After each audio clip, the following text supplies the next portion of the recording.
Now let me add a short comment here before we begin to hear what Craig Oates has to say about what has been happening in Eastern Hanover and the shambles that it has now become under the leadership of Mark Jefferson Golding. Now, I've heard not only Craig, but many other of the aspirants and many other persons who felt they were not dealt with correctly by the party, blaming. And I can understand it to some extent, but they seem to be focusing the blame on the Secretariat of the People's National Party and on Dayton Campbell. We heard it from the councillors in Westmoreland, the ones that became independent. We heard them saying the same thing. We've heard the complaints everywhere. But I'd like you to understand one thing. The Secretariat of the People's National Party, Dayton Campbell, and his 4 deputy general secretaries do not act on their own. They have no power to act on their own. They are acting under the instructions of the party leader and Peter Bunting. Any decision that you see Dayton Campbell and the others make about any constituency, any division, anything to do with the party's business, it is under instruction from Mark Golding and Peter Bunting. Mark Golding, the leader, and Peter Bunting, the leader of Rise United. That's where all his instructions are coming from.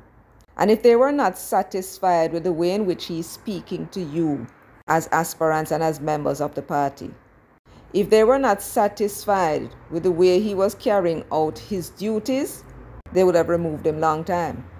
So when you speak about the issues and the shambles and the mismanagement of the affairs of the party with respect to the divisions and the constituencies, Dayton Campbell is not in it alone.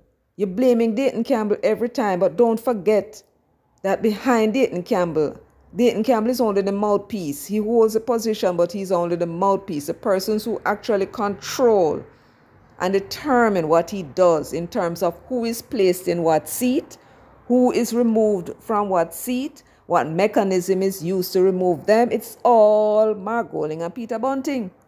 They are the ones who's smashing up the party.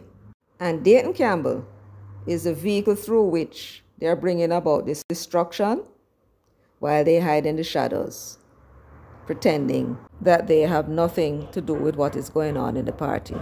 Don't allow them to get away with it. Let's listen to Craig. Former applicant for Eastern Hanover constituency. As you're seeing here to my left, Mr. Ken Roy Kalam, Cardwell Division, Mr. Neville Humphrey. I think most of you, Jamaica and Hanover, would have known the story. And it is sad what has really happened here today. I mean, we are not here to fight against the PNP. We're just here to tell our truth. Because a lot of stuff is being said about us to try to justify the very undignified manner in which the party went about doing what they did. Right? In my case, I applied for the seat in January, went through all the processes of the People's National Party, and it was in December that I was told that I would not be the candidate. And the reason given was that of polling, that I was polling at probably 4 points or lower than the current member of parliament, Mr. Dave Brown, which everybody in Hanover knows that's nonsense. But be that as it may, it is said that just a few weeks after the party has installed an individual who has not gone through any form of polling or any form of the expectations that I, Craig Oates, as a candidate, was expected to go through. Right. And that cannot be constitutional. That is so, you know. And this was after millions and millions of dollars, you know, has been spent. And it is sad, not even a phone call. And then when the secretariat of the party finally came and met with our executive, the executive, 90% or so, wrote to them and said, hey, listen, we are in full support of Comrade Oates that fell on deaf ears. And then sadly, right here to my left, as you probably heard earlier on, Comrade Kalam is saying that he went to a meeting in Kingston with the leadership of the party and he was offered Eastern Hanover. What is it that we are doing with the People's National Party in Hanover?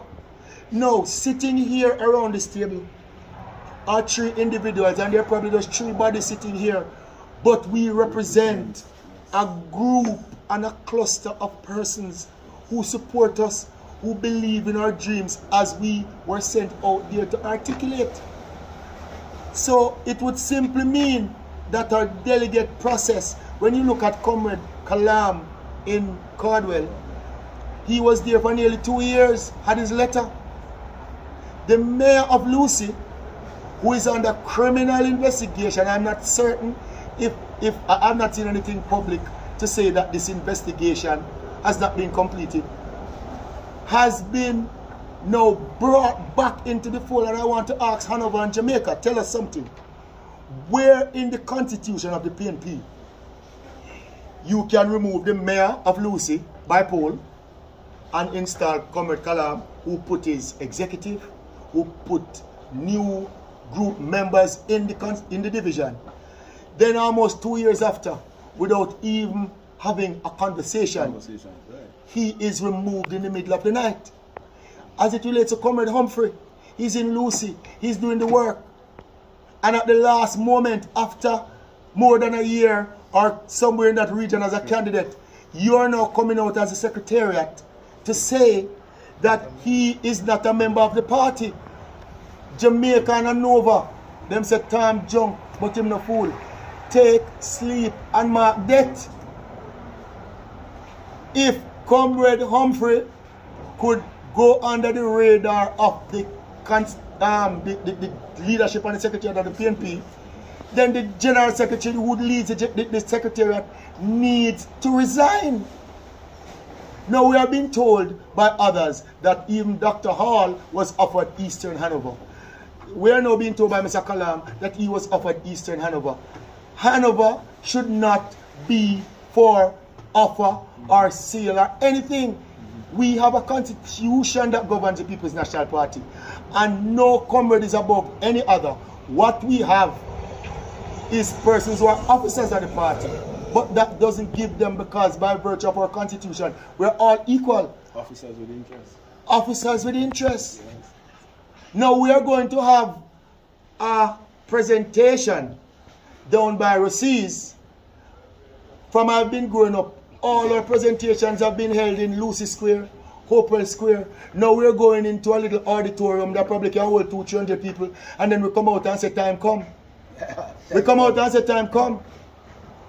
We have 32,000 people in Western Hanover on the voters list and 25 in Eastern Hanover. That's 57,000. And I'm very much certain that 1,000 people will not be there. Persons are hurting. And I'm saying this to Dr. Campbell and the Secretariat and the leadership of the party.